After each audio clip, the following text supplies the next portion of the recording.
So, hi, Christie. It's great to be with you. Hello, Nick. I'm excited to be with you. Yeah, and I just want to thank you for inviting me to coach you at this time. I feel very honored and privileged. You were definitely the person that kept popping in my head when I knew the topic that felt most appropriate to work with today. Yeah, and let's acknowledge that I think we have coached before back in the day, but it's been a while, right? So it probably feels appropriate to reset our relationship in this context. Does that feel like a good place to start? Definitely. Yes. Yeah. So for folks like you who have been coached many times, I usually start by simply asking you, what do you know already makes for a good coaching experience? Well, I think one of the things that I assumed in asking you to support me with this topic is that it wouldn't just be, say, peer coaching or coactive coaching. I know you have a lot of other modalities that you draw from. So I want the listeners to be aware of that, and that I'm completely open to that. Like for you to bring your grief work, your therapeutic work, the constellations work, lineage, ancestral work into this session, whatever other tools you have in your toolkit. So you're granting me permission to bring that. And just to be clear, though, that when I have an intuition that those other modalities might serve the conversation, I usually check. I don't assume. Okay. Great. So, permission will be requested on an ongoing basis. Is that okay? Definitely. Yes. Yeah. And I think in terms of the context of the listeners, perhaps good to say is that it's still the coactive model or the spirit of the coactive model that is holding this conversation. Yeah. It's not like we're going to take a left turn into another model. It's still that wonderful, broad, coactive container. Beautiful. Yeah. It feels like this is a really special week since it's only a week after the co-founder of CTI, Henry Kinsey House, died. And given our appreciation for ancestral work, I wondered if you wanted to take a moment to just acknowledge Henry and his presence and indeed invite the names or acknowledge any of our other ancestors you'd like to name and bring into the space with us.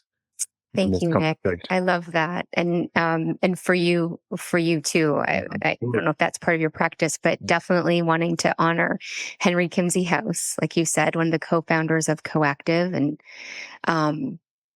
he's on the other side right now, and hopefully he'll be smiling down and proud of the work we're doing.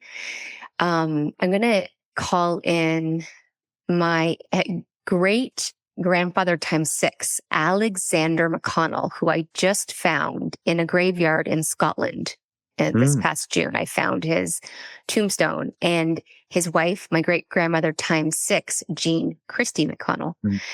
So I'm going to call in them because I have a new relationship with this Scottish lineage, which is my maternal paternal line. Yeah. You sound very rooted when you say that. Thank you.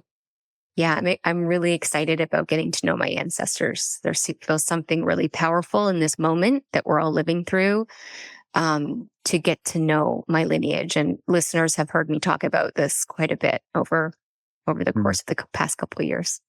So it's Jean Christie and Alexander McConnell. Yeah, so let's just acknowledge their presence right now, Jean and Alexander. That's beautiful. Thank you. And I think this work of saying the names of our ancestors is something that's been lost in our work today. And it's just a moment of reverence is so important. I'm just curious, what is it like for you to be given that space? It's a reminder that I'm not alone.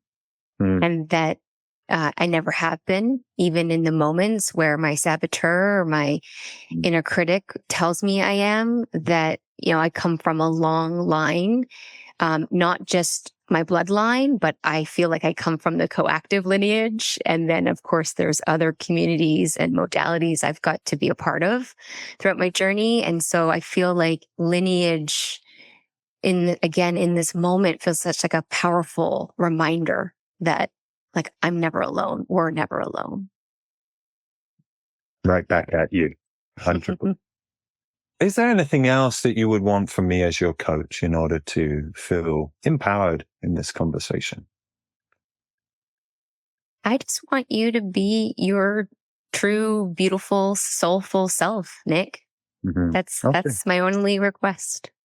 I will bring it for sure.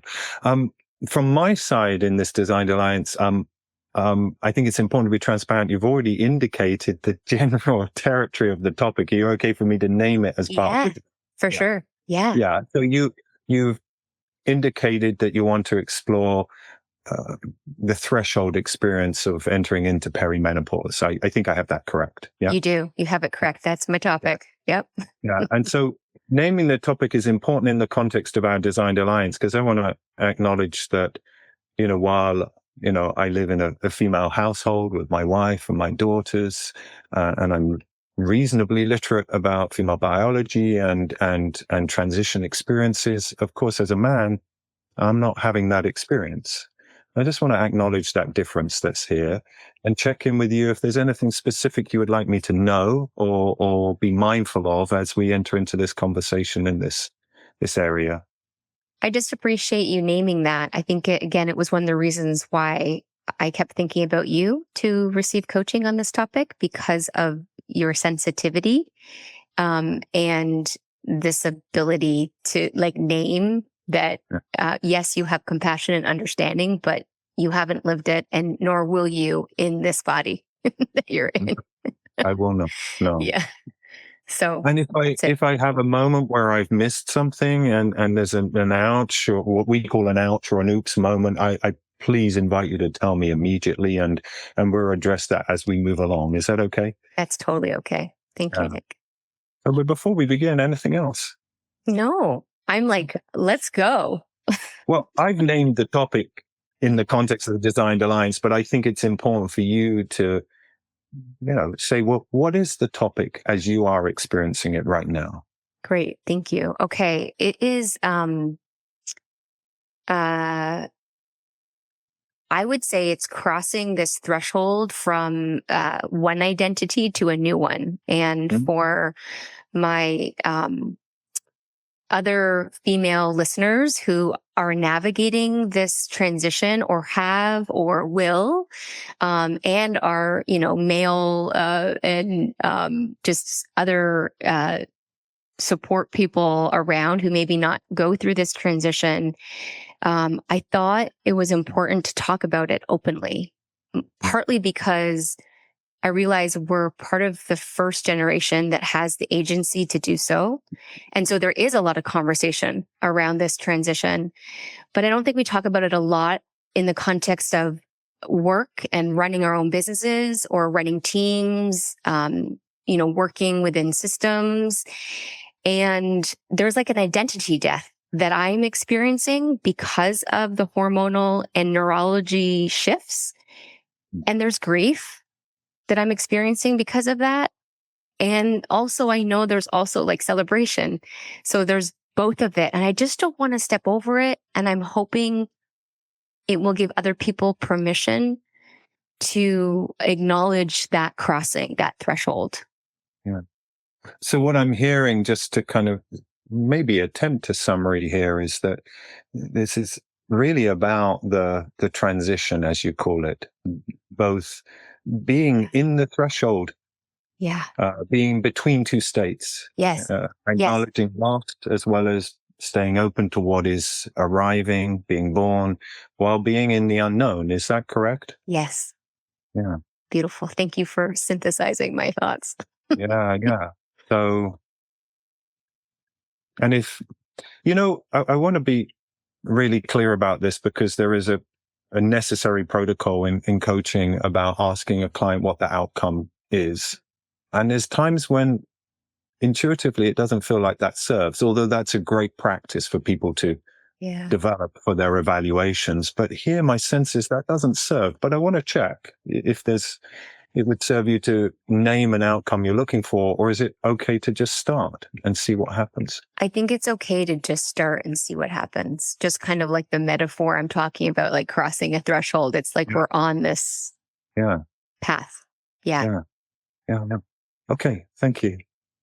So I think the thing that gets me curious immediately is you talk about this threshold so eloquently, and I want to invite you to take up more space to describe the threshold itself. Not what's on the other side or what you've left behind, but what is that in-between space actually like? Thank you.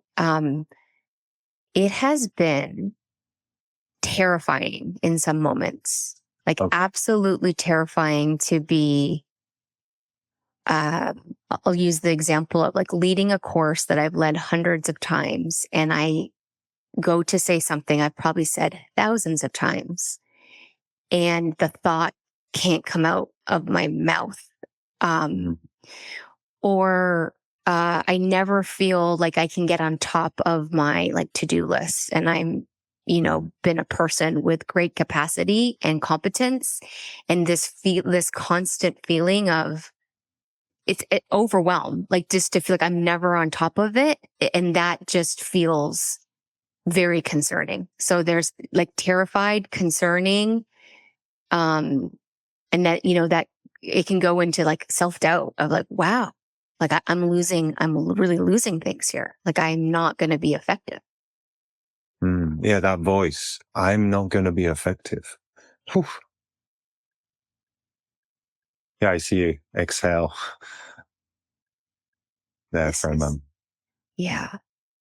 This is part of the grief because I know I've been really identified with being a competent person and with being a person with great capacity.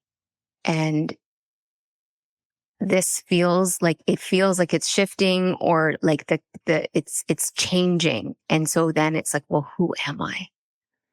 And that is like, I've written about it, and I use the word Bambi. Like I feel like Bambi. And what are you noticing right now? There's the one in me that's been longing to be Bambi. I am noticing the one in me that's like, oh, I would just love to be the person in the room that like doesn't have to know what's going to happen next, or point the conversation, or have it together. Like I want to be Bambi. Like there's something like I've been in a horror of it, but in this moment I'm realizing, oh, I just kind of want to be the little one that doesn't know. That's really beautiful.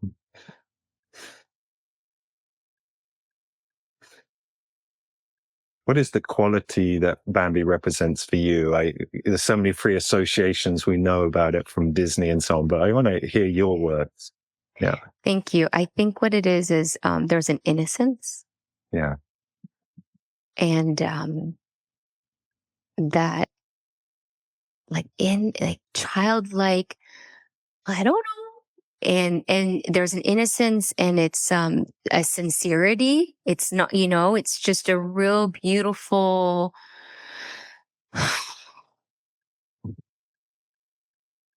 It's a sincere innocence. A sincere innocence. Yeah. What's it like to hear yourself say those words?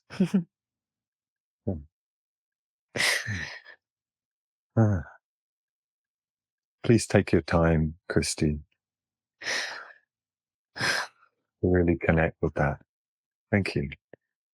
It's wonderful to reconnect to the part of myself that's sincerely innocent. Not the one that's had to have put my cape on and have it together and, power through things, get shit done. And I know I'm speaking for so many here. And I also know how fortunate I am that I get to sit in a conversation with a colleague and talk about this when I think about, people in the world. Like, so I know I just always feel like I need to name that. And it's a real crossing. Mm. And it's not just the biology, it's not just the biology. It is the identity shift that is like so real. and yeah. Perhaps the biology is giving you the opportunity to embrace something that was lost previously. Yes, it is. This I know. Yeah. I know that you know how we get wired up as children, but I mean, to bring in another modality in this work, I sense there was a time, obviously, where you learned to be effective as an identity, and there's a younger self that put her cape on. Yeah. I just want to acknowledge her right now. Yeah. Thank you. Yeah. Yeah, she's a good one. She's really been trying hard for a long time, and she's been holding a lot for a long time. But she traded off something, huh? Yeah. Hmm. Yeah. How you doing? I'm good. Are you happy to stay in this space a little longer? I am. Yeah. Capacity to be with it Yeah. a little longer? Yeah. I am. Thank you. Yeah. And feel free to say no to this. I just have a sense it might be interesting, if not interesting, but valuable for you to just communicate with that younger part of yourself that put her cape on. Yeah. What do you want to say to her? Oh, I want to say, you're safe. You're safe, and you don't need to worry. And you can rest. Wow. You can rest. You can rest. Mm-hmm. What happens in your body when you say you can rest? Mm-hmm. Sensations that arise when you... For the first time in my life, I know it's true.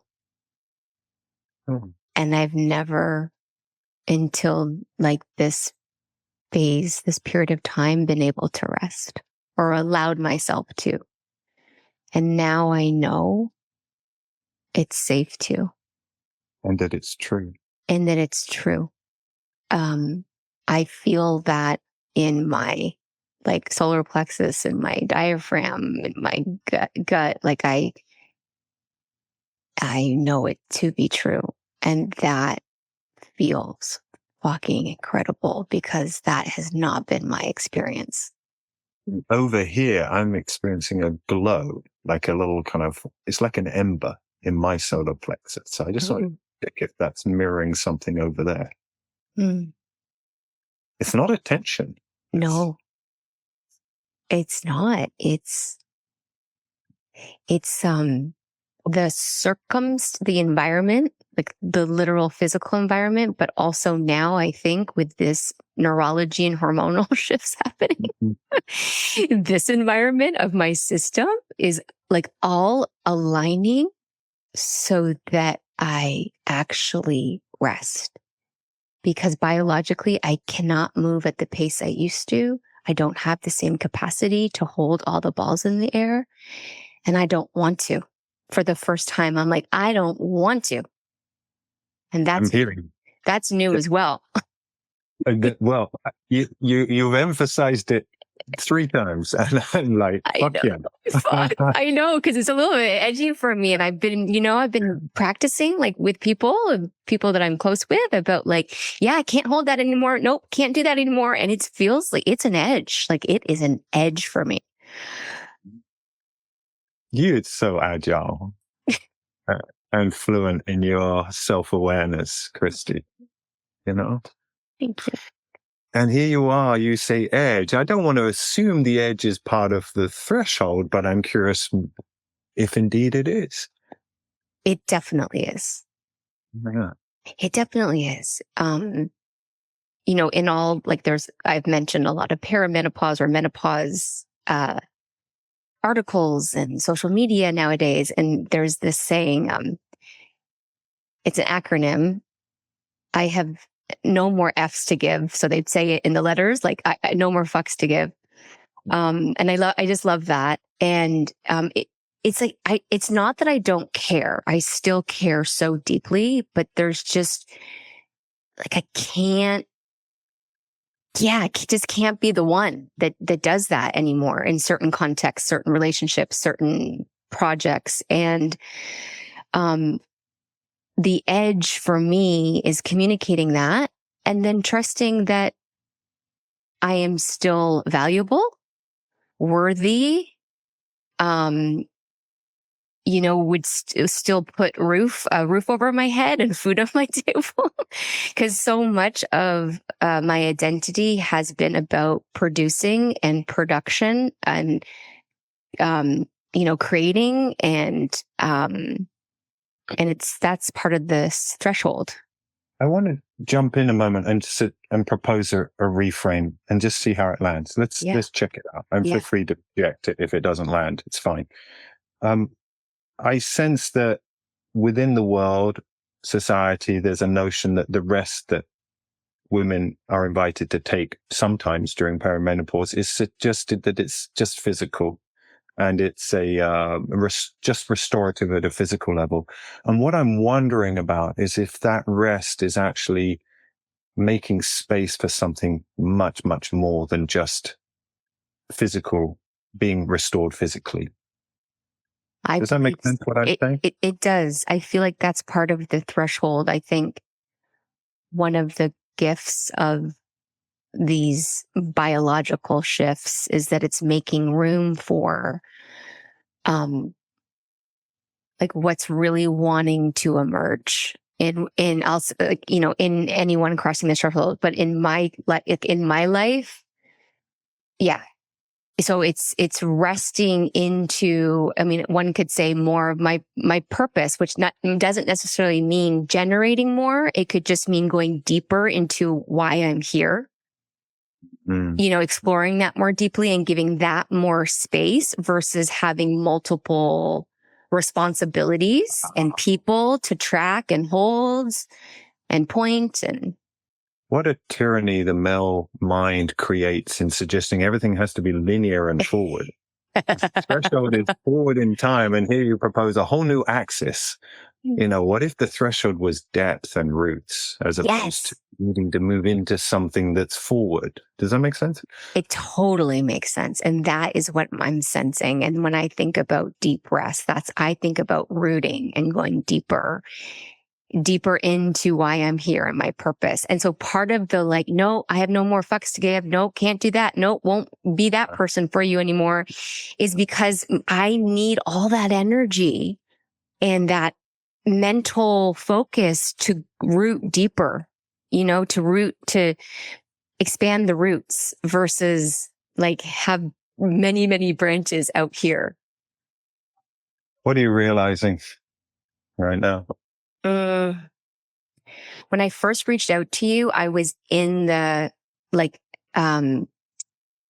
terrified place of the threshold because I was really, really being, bombarded by my head trash, my saboteur around, I had just come off leading a course and I just felt I sucked. And I just don't see how I'm bringing the same value in different meetings and now, a few weeks later, just sitting with this, writing with it, processing it, this conversation with you, what I'm realizing is the possibilities, that the possibilities of what this time actually means.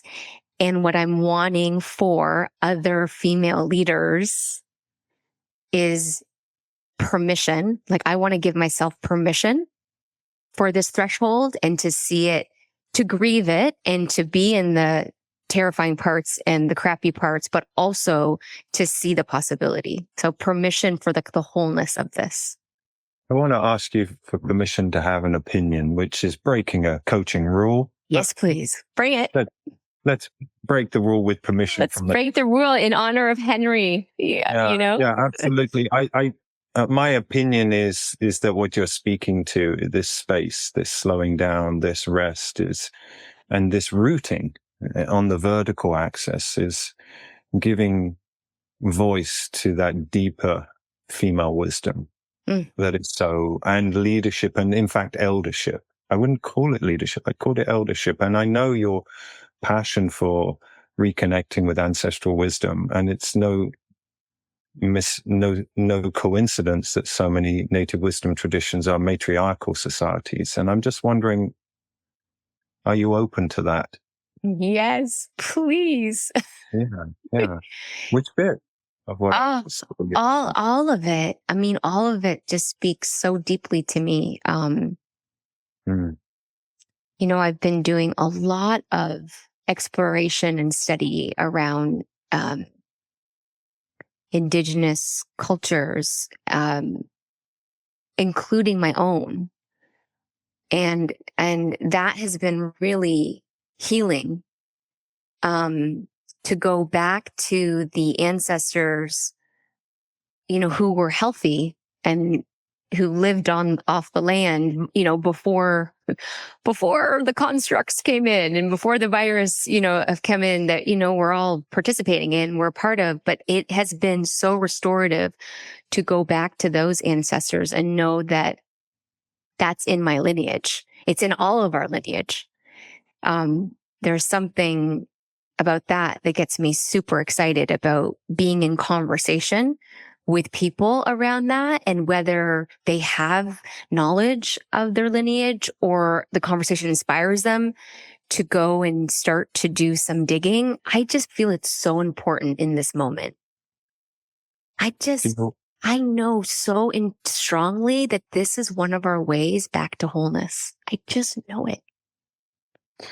We often we talk a lot about transgenerationally transmitted trauma, but I think we don't make enough space for transgenerationally transmitted vitality. To that. And life force. And that's what I'm hearing you claim when you talk about your ancestors within your own lineage that live closer to the land and knew a different rhythm. Yes. Yeah. Yes. That's exactly it. Because obviously they didn't have, there was harder times in that they were living off the land and so more physical labor, but they also, I feel, had more vitality, like you speak to, because they lived off the land and, they weren't, yeah. And elderhood is, I think about that a lot. It's something through UpLevel. I feel like we don't do this enough, but every year we have a circle of our elders come and talk to us. And it's one of my absolute favorite things that we get to do, that we get to produce and be a part of.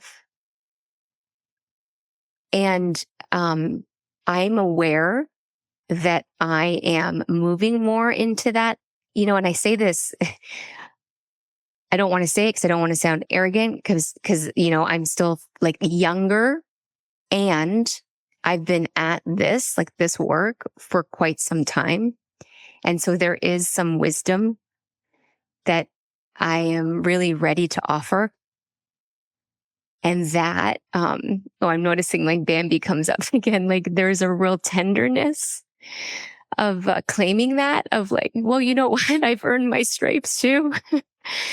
And I've been chopping wood and carrying water, and I have something to share and something to give and something that I think might help and be of service. And I really want to create space for that.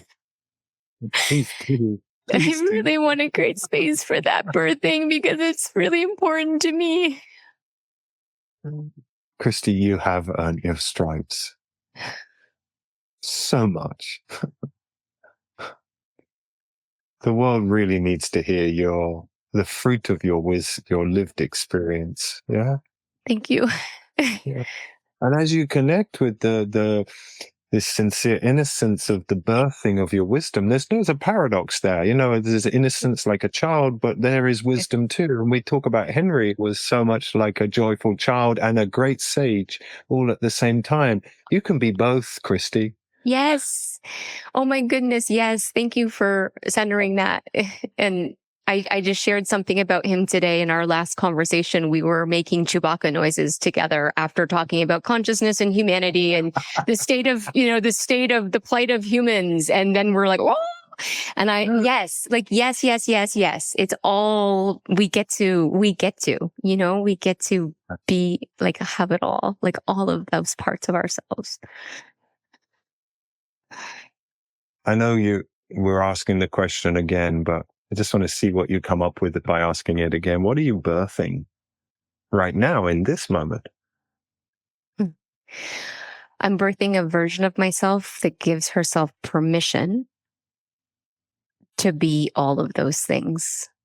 And, we do this, like you and I and our colleagues, behind closed doors. What's different is that we're sharing this with a wider audience, right? And part of that intention is so that more people can see into the work and see themselves. So what I feel like I'm birthing is more permission for myself, for my wholeness, and hopefully it gives others permission for the same. That's what I'm noticing and hoping I'm birthing. That's what I hope I'm birthing. And in the saying of it, you're holding a space for that permission for other women. Yeah. Yeah. Speaking to so many colleagues and clients about the threshold, and people are like, oh, wow, this is hard. This is gnarly, and it is. And permission to slow down, to also see, the beauty, not to step over the hard, gnarly bits. We need to be with that, but to see the beauty and like what's possible, like what's actually happening here. What is our biology actually offering? And asking. Right. Because it's definitely by design. And the only part that I think makes it feel fucked up is continuing to try to perform an old identity or be in an energetic space that once was, when there's no longer the hormonal or neurology to serve that. Like, that's fucked up, because that's part of, like, culturally, you said, you use the language like the consistency, or the like men's more, what's this? Like Linear, right? Because there's nothing linear about being a woman, about being female. And it's like such a gift. And I know there's so much trauma when we talk about like lineage trauma around it. So there's a lot of work to be done around that to really find our way back to wholeness. Are there any ancestors in your female lineage you'd like to acknowledge who may have suffered through this period of time that you're aware of? Oh my goodness. Thank you for asking that. My mother's mother, so my great grandmother, she took her life when my grandmother was 14 years old. And she would have been in this threshold.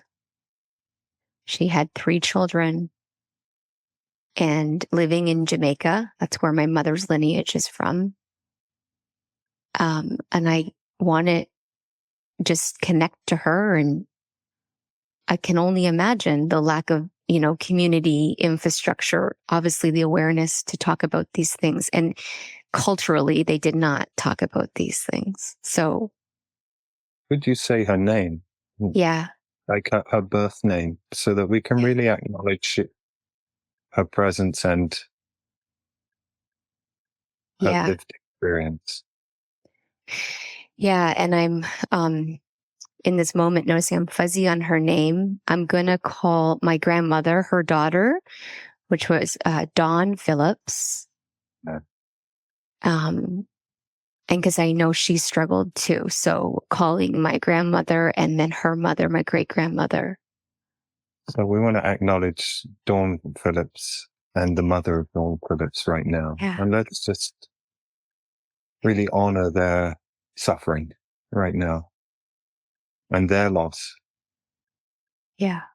And what do you notice as you include them into this conversation and this frame? It's part of where I go again to the gratitude of being in this moment in time, having the advantages that I have, on all the planes, to be able to name them and call in some lineage healing, hopefully, because I believe that. I believe that it helps, this current generation, future generations, and the past. I really, really do. There is I think, a fair opinion in the work of constellation work that our ancestors would wish us to be happier Right. and more fulfilled. Yeah. You really touch my heart the way you hold that. Mm, thank you. I've been thinking about it a lot. I've been sitting with this a lot and with the ancestors. So I really appreciate your frame and bringing this into this conversation. It's really timely for me.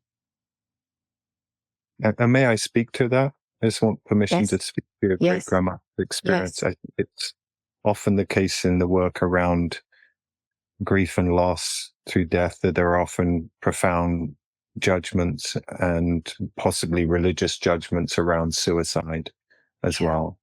And it's not for us to judge. One can never understand what was their lived experience of that. And for us to judge that choice is grossly unfair. And I just want to acknowledge your great grandmother for her choices, all of them. Mm. How is it to hear that? Yeah, that feels really really good, really restorative, really important to hear that, because there has been a lot of shame in the lineage. They never talked about it after. And even it was just recently when I was doing, research, I talked to my aunts and they're like, we don't know because nobody talked to us about it. So, wow. Well, thank you for talking about it. Yeah. Yeah. I sense there's something landing here for you. Hmm. What? I'm feeling like I've been able to process some of the emotion. And so there's more conviction. Yeah, I get it. Yeah. And there's a lot of fuck yes in this Yeah. Yeah. There's just more conviction to own this portal. Yeah, own this portal, for myself and for my lineage and future generations. And hopefully it's, gives other permission to others to do the same. And so that's what I'm walking away with. And Yeah, and that's the first time you've used the word in our conversation, own. So there's something here about you owning. You called it a threshold and now you're calling it a portal. Yeah. interesting. Yeah. And ownership. This is interesting too, because that is something I want to take away with, is a little bit more. When you and I were just setting up for this conversation, you acknowledged that I had recently taken ownership of something I had done in the past. And it really touched me so it really touched me that you took the time to name that. So there is something for me in here about ownership. I know you're quite capable of figuring out what you want to do with ownership, but I can give you the space to name any of that if that's valuable for you. In terms of how you want to continue to sit with that idea or begin to apply it more proactively. Is there something that you want to name as we bring this to a close? I'm going to say this, and again, this feels edgy for me. I'm going to use the language more in my conversations with, you know, colleagues and Yeah. in my family and my friends of like, I did this, or I created this, or I own this. I tend to go to we a lot and wanting to really include everybody, which isn't a bad thing. I'm just saying that there's something for me in this portal Mm. of owning certain things that are, you know, out of my my creation or my energy. Like I'm going to own my energy in certain areas where it's like, no, I can't give you that amount of energy anymore. I'm going to own that. Here's what I can give you. You know, I'm thinking of some relationships that are very imbalanced. So that is one of my commitments walking out of here, Nick. And Oh, to that. yeah, And in case it gets lost, because it was such a big theme in the conversation, is there anything you want to speak to regarding how you want to be in relationship with this sincere innocence, which is represented by Bambi? ooh, oh gosh, this is good. This is good. This is what coaching is good, people. Because this is like a account, like a okay, yeah.